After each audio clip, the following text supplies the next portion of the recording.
Welcome to the Bougie Black Brother Network.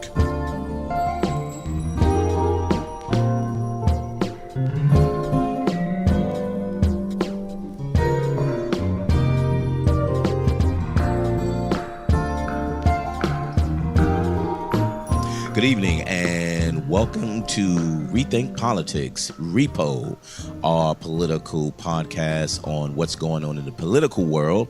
And our team is together. It's Sir Django. Hey. And Easy E, but he's Eric today. What's going on, E? Hey, I'm good. What's going on? Chilling. Right now, it's back to being hot again because the hurricane just went through. But we wanted to get together and start talking about impact.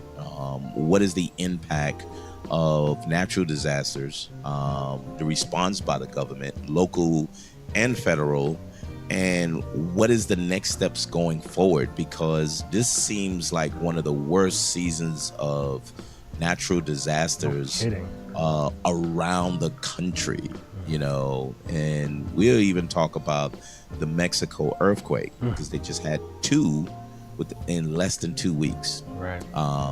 But I want to start off because Hurricane Irma had just went through, and it was expected to hit Georgia like a Category 1, but it shifted to the left, and then all we got was a lot of rain, wind, and tropical. But what our impact was were we prepared? So I want to quickly shoot it to Sir Django.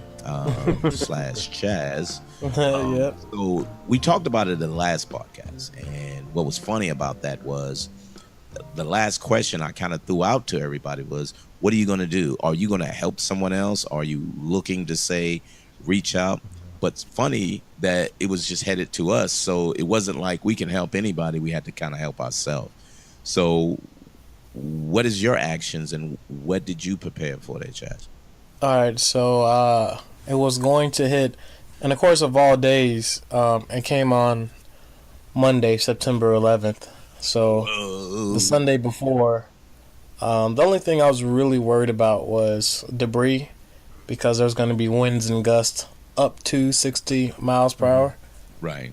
So my car, it's just I park on the street. So I took it to a parking deck, and I parked strategically to make sure I wouldn't get messed up. So just in case it actually got that bad, because it says up to 60, but that's such a huge. Hold on, can we just to step back? So you guys got hit like not the eye of the storm; it was kind of the outskirts of it. Or, you know? The storm was so huge that even though it was like, I don't know how many miles away, it was pretty. We didn't catch the eye at all. Just being on like the outskirts of it still gave us rain and some high winds. Yep. Now those winds, boy, we hear the you get it, you're like, oh, you know, got a little nervous, got a little spiritual.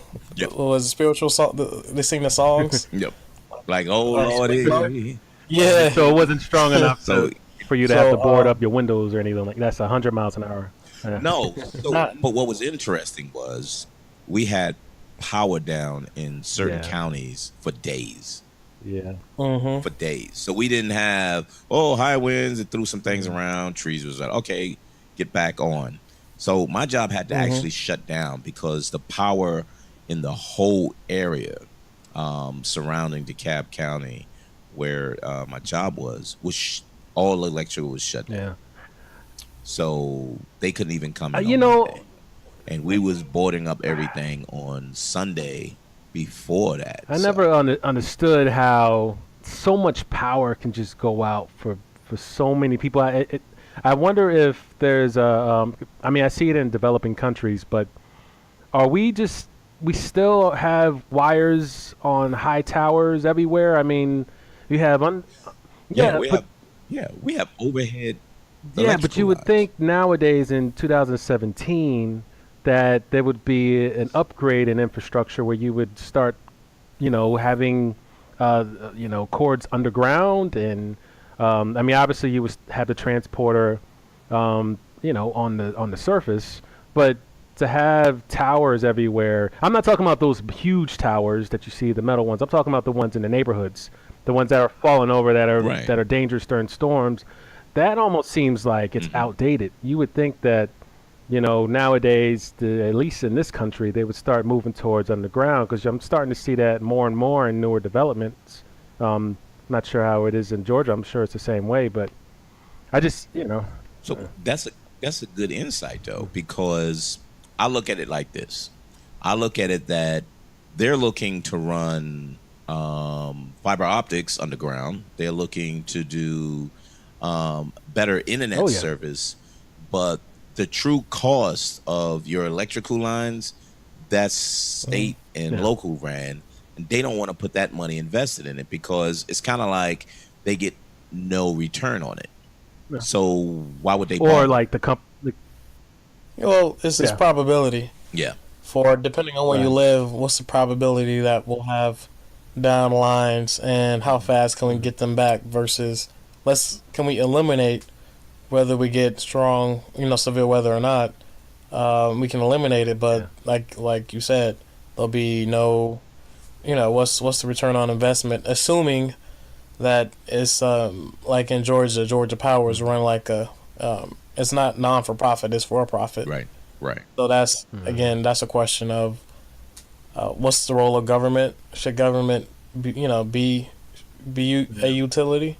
I think in this case, yes, because of you have to ask yourself these kind of questions. Yeah, I mean, you would think I need electricity. Yeah, well, yeah, I mean, you would think there would be like regulations on, maybe a grandfathered in to having, let's just call it old school electricity, on how it's, sitting on those wooden towers that are, that's in every neighborhood. It's pretty common, but you would think that, okay, all right, so it's working fine. Let's not touch that. You're good to go. Boom, hurricane comes in, knocks it down. Okay, now's your opportunity to go ahead and now upgrade, because, this is what the regulations are. Move, but I see what you're saying. But I know. That costs money. And the probability of the next hurricane coming within the next year or so is kind of like, why am I spending all this much money when I can just send out the Georgia Power crew? They fix it within a couple of hours, hang it back up, tape it up, duct tape, and keep moving. Yeah, you look at your models. You look at how many severe storms have we had, and you just chart it out versus the cost, how much it'll cost to fix it each time after the storms versus to pay for a total, renovation, for lack of a better word, of the infrastructure. So all the new, infrastructure being built because of new housing and new, retail, new businesses. Oh yeah, they're going to do something to conform to that, but they have the money to do that. So as it reaches a certain point, of course they're going to do that. But the problem is, and when you said that, the first thing that came to my mind was lead pipes in Ohio. Why would they take them out? They was like, we ain't bothering with that. We got the money allocated for it, but we can use that for something to bring in more business. We can use it for this. We'll get to the pipes a little later because it's not hurting anybody right now. The probability that somebody will get sick, especially in those black neighborhoods, is kind of low. So why even bother? But in this case, again, we don't get those high winds at that point. And Chaz, you made a great point. The probability factors and the risk management people are saying, based on the statistics and the numbers and the analytics that we're putting together, that's 5 in 2,000. So why would even bother? Yeah. So it's a big probability issue. And then what government actually does is, how do I use the money that I have in a better way to make more money or to make myself better? It's not looking at infrastructure in that way. I want to back up, though, because we talked about preparing. And I'm curious, Mike, on your side, how did you feel about the information that was given and just preparation on your local level? So so I watched it anyway. So I was watching the trajectory of the actual hurricane coming through or the storm that was coming through. And just for the record, very nerve wracking. So you know when you look at the images on TV, you're like, is that gonna come to us directly? Directly, a direct. And then hurricane. you just wonder. You look. That's when you got to think about your insurance policy. and you got to think about a lot of things, depending how strong the storm is. You know. So we got good information. It wasn't anything. It wasn't panic stricken. It was prior to the trajectory changing. So it was really like, be prepared, board up your windows and blah blah blah. The good thing about where I'm living, we're on a higher elevation. Elevation. So the storm wouldn't come up where we are. It'll hit, and we'll get those winds, some flooding. And we only had electricity that went out for only about an hour and a half, maybe 2 hours. That's bad. it. So we were fine, but everybody below us was for a couple of days. Oh, really? Yeah. So in Gwinnett County, there was a couple of areas in Gwinnett County, and even Fulton that was next to us. They were out for a couple of days.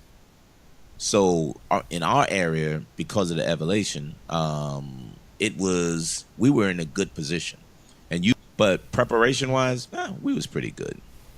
But when you was looking at this, what was the impression? Because we was right in it, but what was the impression that you saw that was going on beside the devastation? And I'm serious about the devastation that we all have been seeing that was in Florida.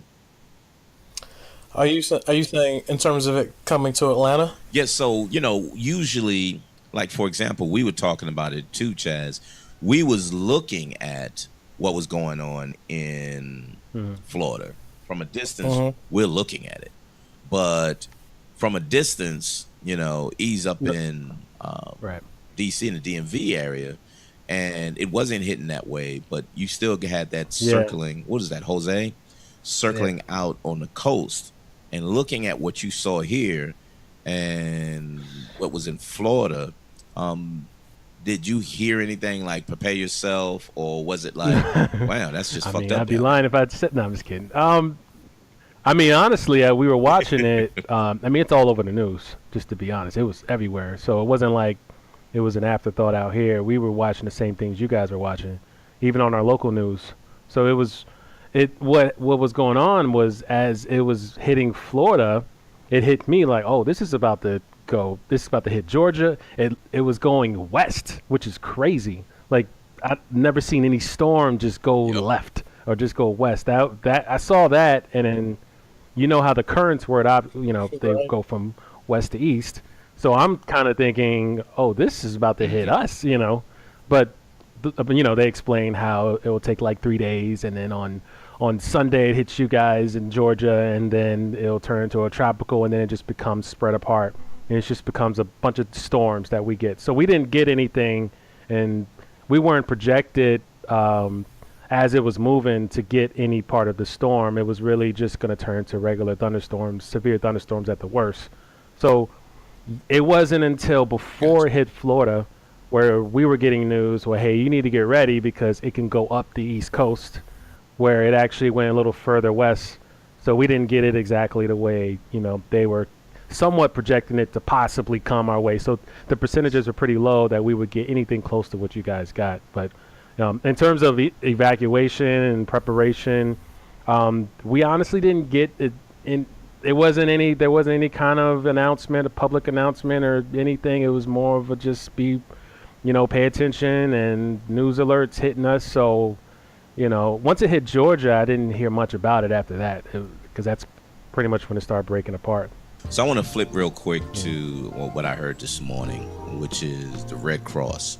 Because I've always been cautious about them. I've always, for years, was giving my money to the Red Cross until I started doing research saying, where the hell is my money going? And it really made me change my mind during Katrina, when we found that the money wasn't getting there in time.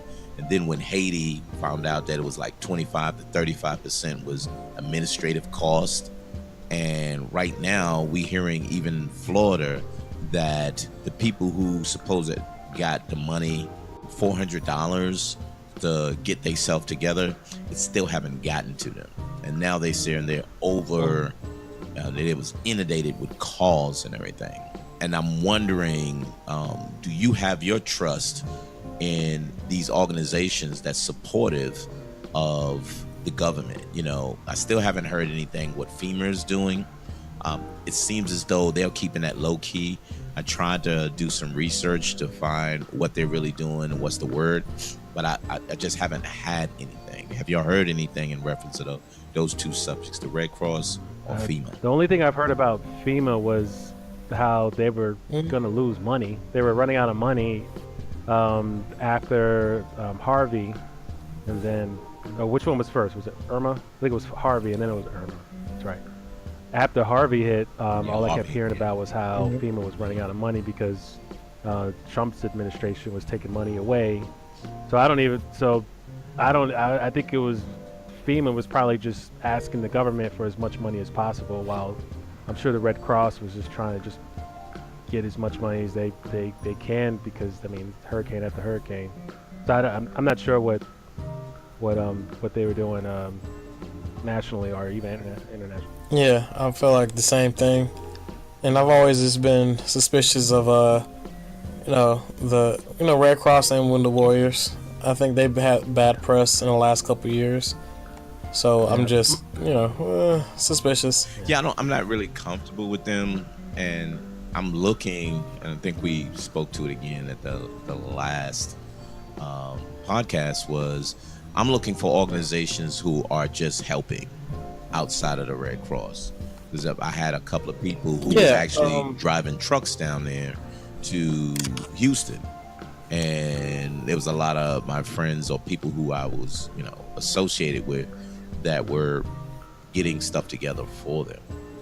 But it's hard. It's good that people get together to do that, but if we're paying our taxes and these organizations and actual government organizations aren't doing their part, that's my point of rethinking politics. Do we depend on them? Do we commercialize it and start making certain things for profit? Because if you make it for profit, you're going to be running into the same thing with the Red Cross. You're getting a high percentage of administrative costs so people can line their pockets, and then the remaining are going to the people. What's your thoughts on that? The Red Cross is so big. I understand how that's the first thing everyone thinks of is, okay, well, the way I look at it is if the Red Cross, you can give them money and they have the manpower to get what you want done, meaning you want to help this area, maybe you want to help Puerto Rico, so the Red Cross will go down there. Now, to understand where that money is truly going, because maybe they already have the money and your money is just pocket change, that's kind of the area I need to do more research about, because I'm not really sure. I hate to use the word alternatives to, but I guess disaster relief programs, whether it's churches or state programs. I'm sure there's actually international other Red Crosses, quote unquote, out there that do similar things. So it's hard to say. I had to do more research to find out what is out there. Obviously FEMA is another out there too, and there's other ones out there. So what about you, Chaz? Well, this kind of one of the questions that I always just like to ask myself is, what is the role of government? And of course that's where nonprofits can come into about, because they kind of fill those gaps that government really can't do. Like a non-for-profit equals, like the Boys and Girls Club, equals a great solution. Obviously the government doesn't need to be in the after-school business per se, but at the same time, when just like a business, it's a social in terms of quote-unquote customers. If it's not necessarily filling that void like it's supposed to, like a cassette player, CD player, you need to go ahead and phase it out. So I would say, I think we're kind of on the verge of like the next era of new nonprofit or like social impact businesses, or like these hybrids. I'm saying like like a nonprofit will have a mission and do its thing, but also have services, so that it has revenue.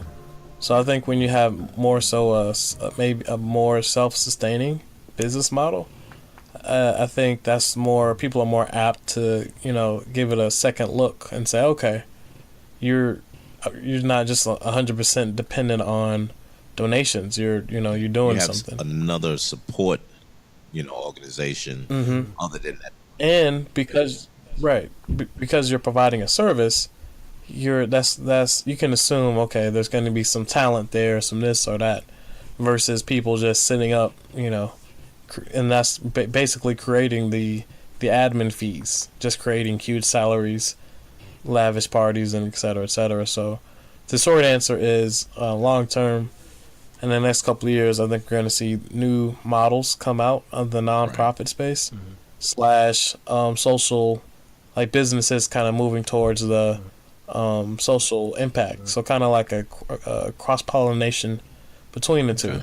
So that's great. So I kind of set y'all up for this actual question, because it may sound blasphemous, but based on the Trump administration, they're making a change in the way what government really should be doing and what we have been allowed to let happen with our government officials. Because what he's doing is saying, I don't give a fuck about tradition. We're going to do things this way. And I don't know, which is where my question is, will that be a lasting effect? Or do you think once he's gone, will it revert back to the same way it was? Or the things that he's been trying to destroy, and we're headed down a way of saying we don't want government to do these certain things? Do you think that's a trend that will actually stay, or will it revert back? To me, I feel like, look, what Trump is doing and his administration is doing is, I think it's left field. I think it's abnormal. I don't think it's even common sense. So, you even hear Republicans, they're saying how we need to give money to this disaster relief program in Texas and then this one in Florida.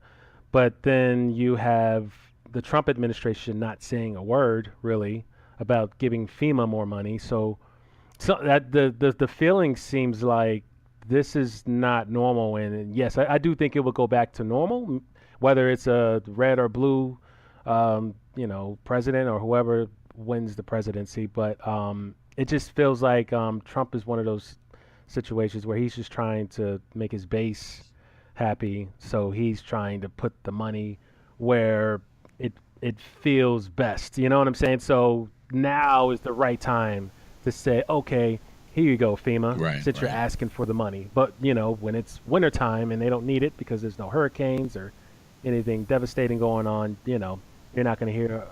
Right, yeah.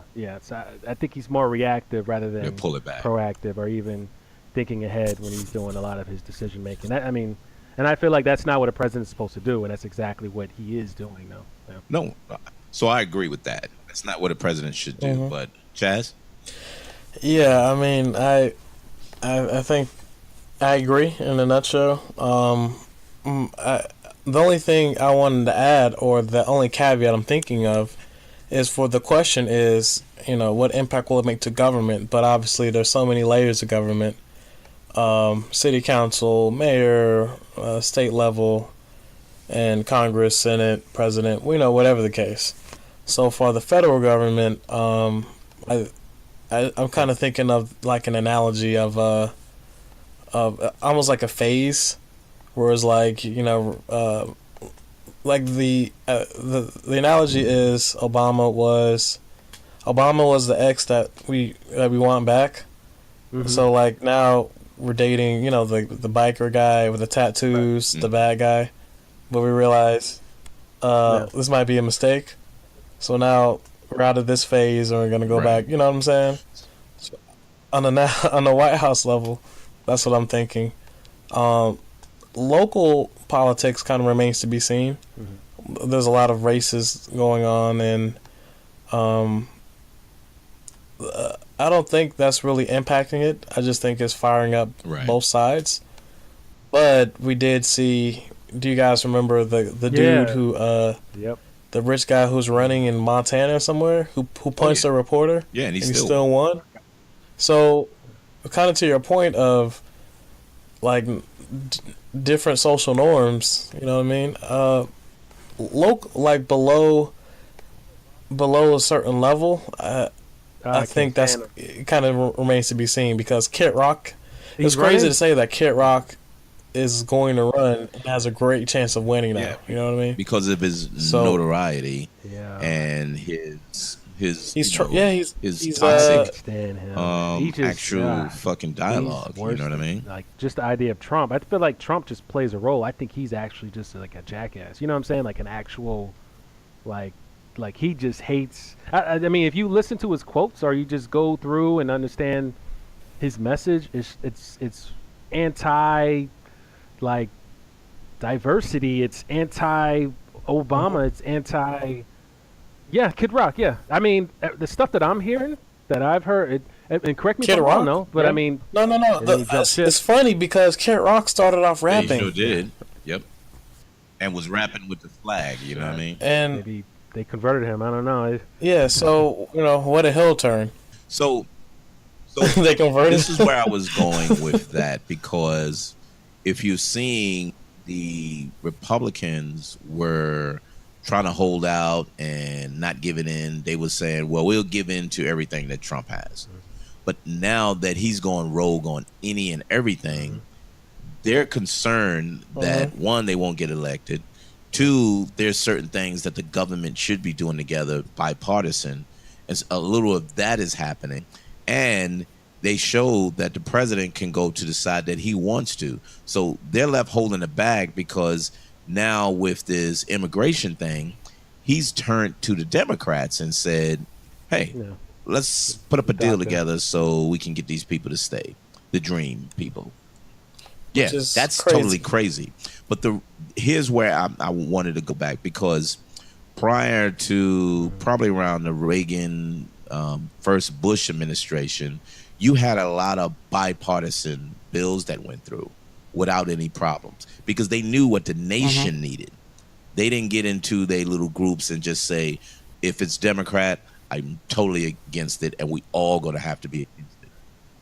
Well, the other side of that theory, in my opinion, I don't know. I have to check the validity of this, but they're saying a lot. If you look at a lot of the history of the, and this goes back to post World War II, a lot of the people in the House and Senate were basically comrades. So it's kind of like whether you're Republican, Democrat, whatever. I sat in the trenches with this guy, or this woman was. I knew her. She was like in the VA. She was a nurse. She was a whatever to the soldiers. So a lot of these guys had like a connection through the military. And I think in the 80s, Reagan and even into first Bush, that's post a lot of dudes who went to Vietnam and who are now legislators. So just that kind of gave them like a commonality. But with this generation now, with the current generation of people in government, they don't really have. What commonality do they have versus the commonalities in the past? Yeah, I don't know. I hear that, but the type of pressure that people are under now, it's pressure. I feel they're like being shown that, for example, there was a common enemy, which was Obama for the last 8 years. So no matter what went on, they went for that. So now there's like, okay, we got a guy that's on our side. But now they realizing this guy really ain't on our side. You know what I mean? I was kind of like, damn, you idiots. You should have known that while he was running. Right. But they just thought they can get whatever they wanted through him. And it didn't work, because this guy's an egomaniac, psychotic person. I feel, isn't this a movie?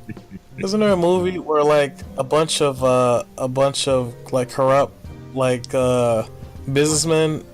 I guess I'm thinking of Batman, Remember they made that deal with Bane? And, I kind of feel like that Okay. that Batman. Okay. as you kind of see how the dynamics are working, it feels like the Nancy Pelosi's and what's the guy from New York, Chuck Schumer. Yeah, Chuck Schumer. I feel like his personality or their personality, which is feisty. Chuck Schumer. And then you have Chuck Schumer, who's like the true New Yorker, just like Trump, and their personalities. I feel like they mesh a lot better with Trump. Like almost like they can speak Trump's language when he's paying attention, where Trump has conversations with Paul Ryan and Mitch McConnell. And then he's like, he doesn't get it. He's like, why don't they understand that I need this done or I need this done? And then they just don't mesh. I really feel like they're bumping heads in terms of just like, I just like their personalities don't mesh. And I think that's what's happening. They got the Democrats in the room, the leaders of the Democrats, or at least in the House or the Senate. They got them in the room and then they're just keeping it real. They're just honest. Or they had a dinner, I think it's what it was. And they're just talking straight up. And they said that's the way they were able to get him to switch over or to hear them out. And then everyone was surprised that they said, yes, okay, let's do that. And then all the Republicans were pissed and they didn't understand what was going on. But to me, it seems pretty simple. Like, well, obviously they know what cards to play because they know him. It's pretty simple. I mean, that's the. It seems like these Mitch McConnell phonies that they're not even their true selves. I don't think they believe a lot of the stuff they say, but I actually believe the Democrats do. Yeah, but the problem with them, with that Republican side, is they're trenched into this ideology that everyone should believe this one doctrine. And I forgot the guy that they back in I think the late Reagan eras, forgot his name, but they said they all pledged to that, and they was like, that's all we're gonna do. So they didn't even want to. It was a conservative pledge or whatever, but they don't want to, turn from that. Where the liberals and the Democrats will bend on any goddamn thing. So that's why they can barely get so much done, because they continuing to bend and bend and bend. But that's a great point you made. Right. These guys were talking his language because it was a business conversation as opposed to a political conversation. Yeah, especially. What's Schumer's background though?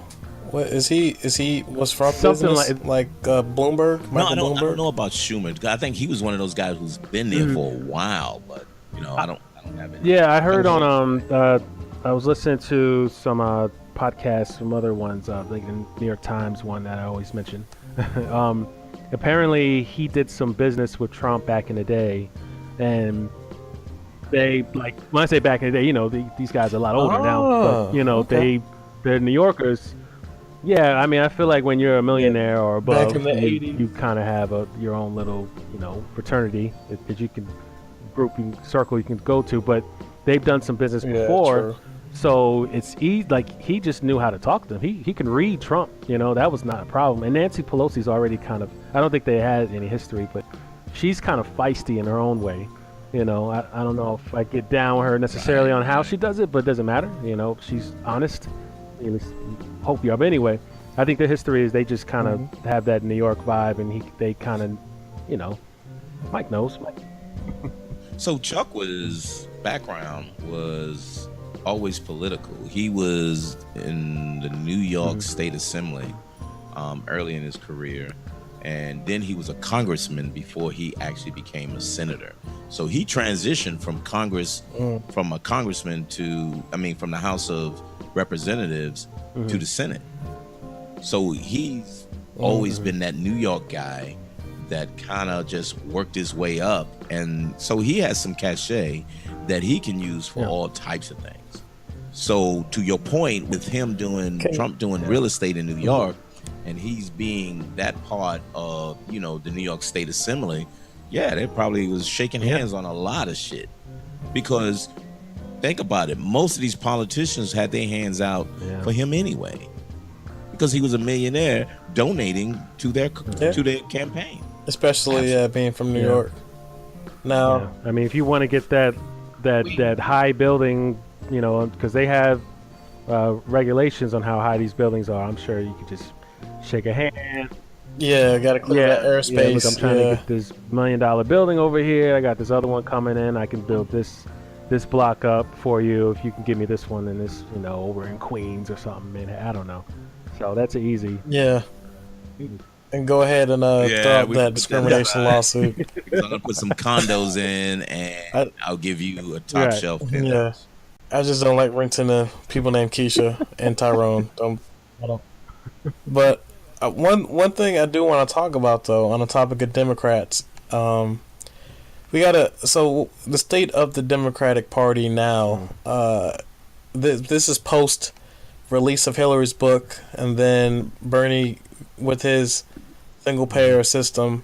And what I'm thinking of is I was talking to somebody, and I was basically I was like, man, Hillary needs to sit down somewhere. Yes. And she's pro Hillary. She was like, what are you, a Bernie bro? And I was like, no, I like Obama. And he was the president. I wasn't really, I wasn't really a fan of Hillary or Bernie for my personal politics for the 2016 race.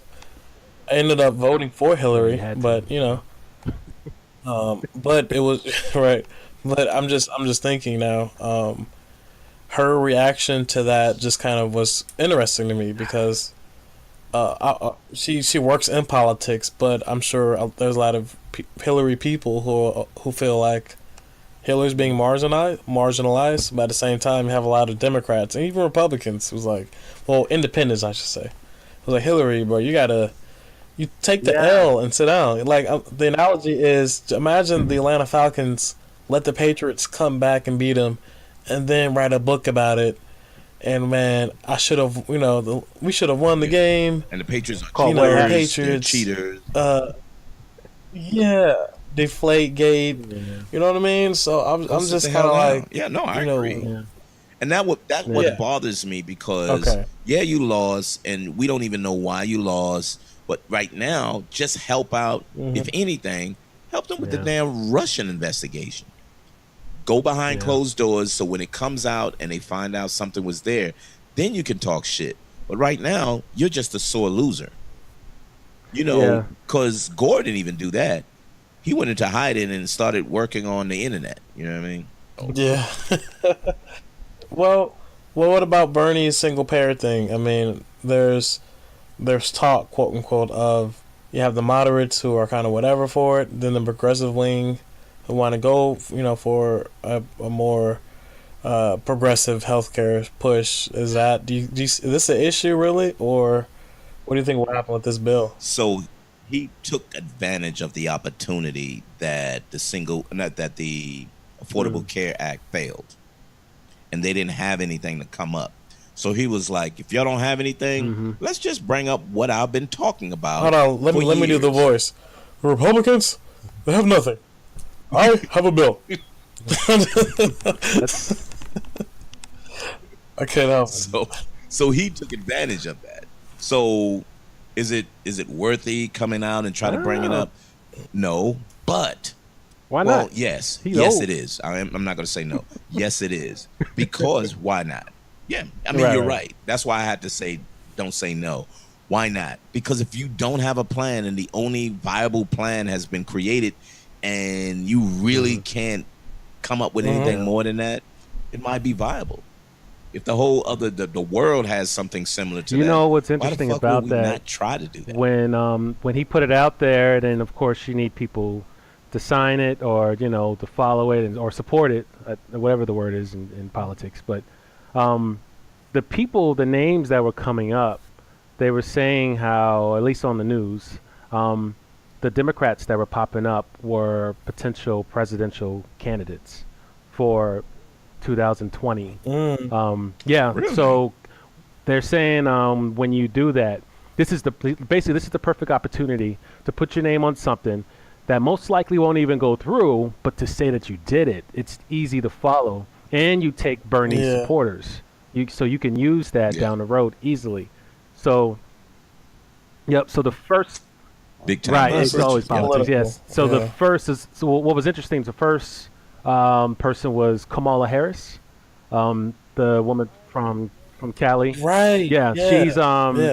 she popped up on there. She was the first one, and then it was silent for a little bit. I'm talking in terms of a time frame, a timeline. And then the second person was Elizabeth Warren. She popped up on there next She's in support, amazing. and then quickly, yeah, yeah. And then it was Cory Booker. Damn. And then who's the guy that was on SNL, the comedian that became the senator? Al Franken. Boom. He was Oh, number Al 4. Franken. And then it starts trickling Yeah. down. He was number 4, and then I forget who number 5 or who the 5th one was. It was a familiar face, probably the Virginia guy. I don't know his name. That ran. I don't know. But then it just kept going on. Now there's like, I don't know. It's like 20, 30 people now, or more than that maybe. But you could. So what happened was those early ones, and then there was a little bit of a gap, and then people start jumping on, and then they said that's how it normally works in history. When things like that pop up, you try to piggyback off of the fan favorite, I guess you could say, or just to put that on your resume and say as a talking point, I wanted this. This is because the health care bill is one of those important things that people kind of latch on to on top of immigration, on top of foreign affairs, yada, yada. You want to put your name with Bernie, with those supporters. So anyway, I thought that was interesting, not to get away from the whole single payer bill in the first place. That's a great idea, but they're still saying it's unlikely because you need Republicans to Right. push that through. So, But the good Yeah. thing is they don't have anything. yeah. So Yeah. it gets traction.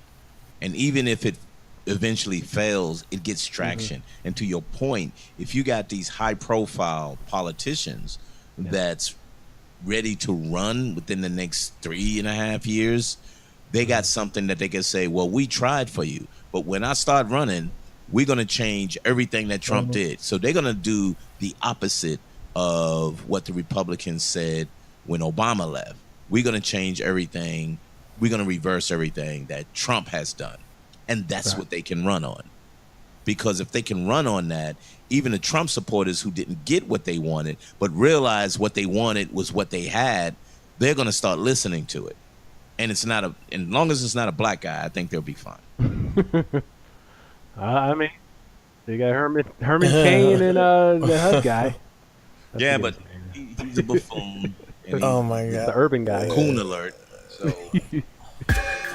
Yeah. Ben Carson. Yeah. stay tuned to our part 2 podcast of hurricanes and political turmoil on Rethink Politics Repo on the Bougie Black Brother Network.